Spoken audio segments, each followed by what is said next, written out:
Imagining a world where profound philosophical and religious questions are explored not through dreary treatises, but through witty, allegorical tales.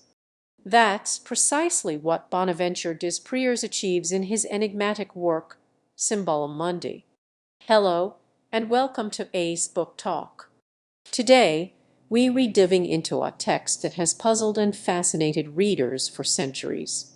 Bonaventure des a 16th-century French writer whose life remains shrouded in some mystery, penned this short but powerful book that sparked considerable controversy in its time.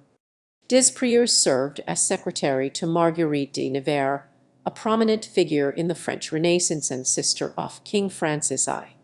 This connection placed him within a circle of intellectuals and reformers, a world buzzing with new ideas and challenging traditional beliefs. Cymbalum Mundi reflects this intellectual ferment. Published in 1537, it was quickly suppressed by the authorities, adding to its allure and ensuring its enduring legacy as a work of subversive brilliance. Cymbalum Mundi translates to the symbol of the world, and the title itself hints at the book's intent to make a loud, resonant statement about the state of the world. The book consists of 4 dialogues, each exploring different facets of human nature, religion, and philosophy. Des employs allegory and satire to critique the institutions and beliefs of his time.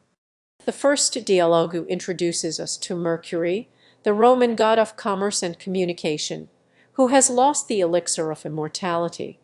This sets off a chaotic search, as characters from different walks of life, scholars, merchants, and even other gods, scramble to find it.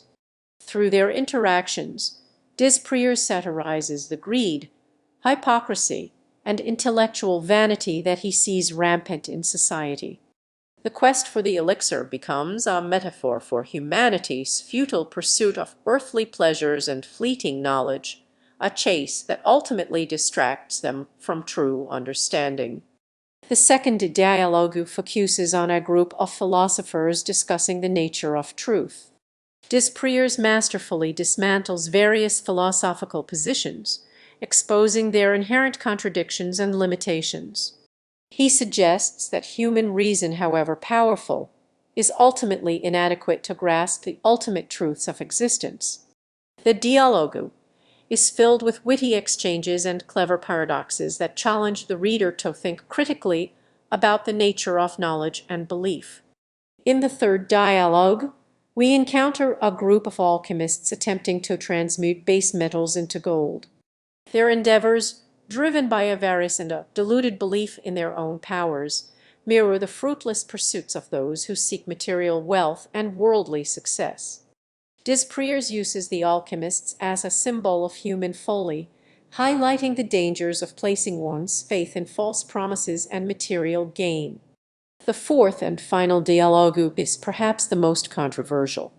It presents a cynical view of religious institutions and practices. The characters engage in irreverent discussions about faith, questioning the authority of the Church and the sincerity of religious leaders. This dialogue was particularly inflammatory in its time and contributed to the book's suppression. Cymbalum Mundi is not an easy read. Its allegorical style and dense philosophical content demand close attention and careful interpretation. However, the effort is well worth it. The book offers a profound critique of human nature, religious institutions, and the pursuit of knowledge. So, what can we take away from this centuries-old text? First, Cymbalum Mundi reminds us to be skeptical of authority. Des encourages us to question established institutions and beliefs, to think for ourselves, and to not blindly accept what we are told. Second, the book highlights the dangers of materialism. The characters in Cymbalum Mundi are often driven by greed and a desire for wealth and power. Des shows us that these pursuits are ultimately empty and unsatisfying.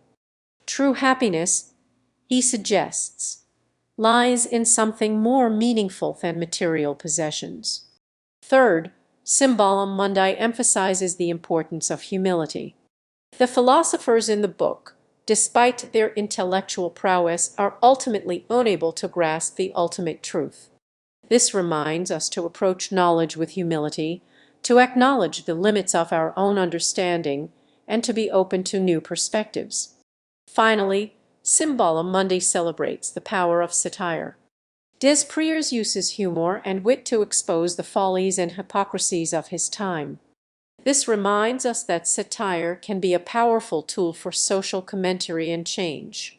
It's a way to challenge the status quo and to encourage critical thinking in a way that is both entertaining and thought-provoking.